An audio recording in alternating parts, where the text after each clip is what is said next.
যখন সরকার গঠন হবে তখন নির্বাচিত প্রতিনিধিগণ দুটো শপথ নেবেন, একটা সংসদ সদস্য হিসেবে আর একটা হচ্ছে সংস্কার পরিষদের সদস্য হিসেবে।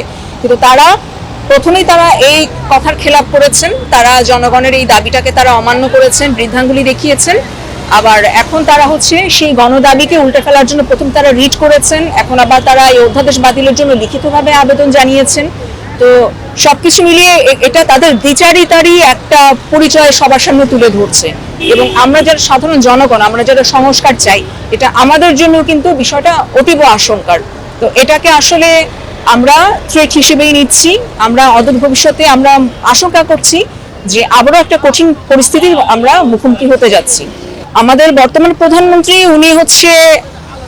ওনার একটা প্ল্যান ছিল, উনি প্রথমে ঘোষণা করেছেন, স্বাভাবিকভাবেই সাধারণ জনগণ আশাবাদী হয়ে উঠেছিল যে হ্যাঁ, আমরা এবারে একটা ডায়নামিক কিছু পরিবর্তন আমরা দেখতে পাবো।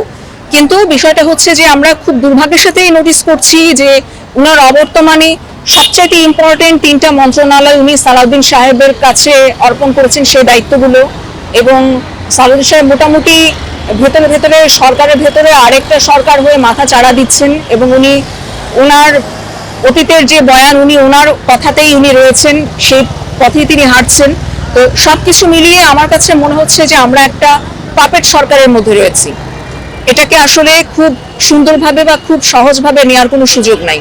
আমরা এ ব্যাপারে মাননীয় প্রধানমন্ত্রীর সরাসরি এবং সক্রিয় হস্তক্ষেপ কামনা করি এবং আমরা আশা করি যে তিনি যে কমিটমেন্ট দিয়েছেন সাধারণ জনগণের কাছে, তিনি ওনার সে ওয়াদা উনি রক্ষা করবেন এবং উনি ওনার দলের অন্যান্য কোনো নেতা মন্ত্রীর কথায় না, জনগণ যেটা বলবে উনি সেই জনগণের ম্যান্ডেট অনুযায়ী চলবেন। জনগণের রায়কে সর্বাগ্রে প্রাধান্য দিয়ে প্রয়োজন উনি ওনার নিজের দলকে ঢেলে সাজাবেন, তিনি ওনার সরকারকে উনি সেভাবে নিয়ন্ত্রণ করবেন। উনি কেন মানছেন না, আসলে এই প্রশ্নের উত্তর আমার কাছে নাই, কারণ এক এক বিষয়ের অ্যান্সার এক একজনের কাছে এক এক রকম। ওনারা এখন বিষয়টাকে সংবিধানের দোহাই দিচ্ছেন ঠিকই, কিন্তু এটাও তো একটা জনশ্রুত রয়েছে যে উনি একটা দীর্ঘ সময় তিনি বাংলাদেশেই ছিলেন না, উনি গুম অবস্থায় ভারতে ছিলেন, যার কারণে ওনার নামে অনেক রকমের প্রোপাগান্ডা মার্কেটে কিন্তু প্রচলিত আছে। তো এখন আসলে এর ভেতরের সঠিক কারণটা কি, এটা আমি মনে করি খতিয়ে দেখার বিষয়। নতুন সরকারের কাছে আমার একটাই প্রত্যাশা, সর্বাগ্রে আপনার গণভোটের রায়কে বাস্তবায়ন করবেন এবং দ্বিতীয়ত এই গণভোটের রায়কে বাস্তবায়ন করার জন্য আপনার যা যা পদক্ষেপ গ্রহণ করার আপনি সেটা করবেন। বাংলাদেশ একটা নতুন দেশ চায়, নতুনভাবে তৈরি পুরো সিস্টেম চায়। আমরা এই পুরনো মরিচা পড়া এবং নষ্ট সিস্টেমের ঘোর বিরোধী এবং আমরা এই সিস্টেমের ধ্বংস চাই।